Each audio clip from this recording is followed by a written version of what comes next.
How to fix Facebook wrong credentials and invalid username or password problem. Hey, what's up guys? Welcome back to our YouTube channel, and without any further delay, let's get started with fixing this problem. First thing first, if you are being shown that error, make sure your application is updated. Head over to your Play Store, search for Facebook. Tap onto your Facebook, and if it shows update, tap on update and update your app.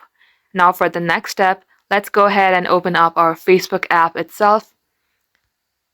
At this section, simply type in your phone number or email address. Once done, type in your password and then tap on login.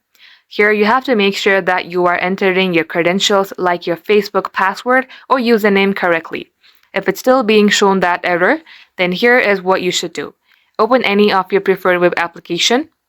Then at the top search bar, type in Facebook sign in. Once done, you will see login to Facebook. Tap it.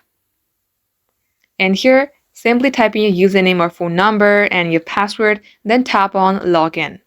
Now, if you can easily get logged into your Facebook account via a web browser, then you have a problem in your Facebook application itself. For that, you have to long tap onto your Facebook, uninstall it, and then reinstall again. Just like so guys, this is how you can fix your problem. Thank you all for watching the video till the very end. If it had helped you in any ways, don't forget to like, share, and subscribe.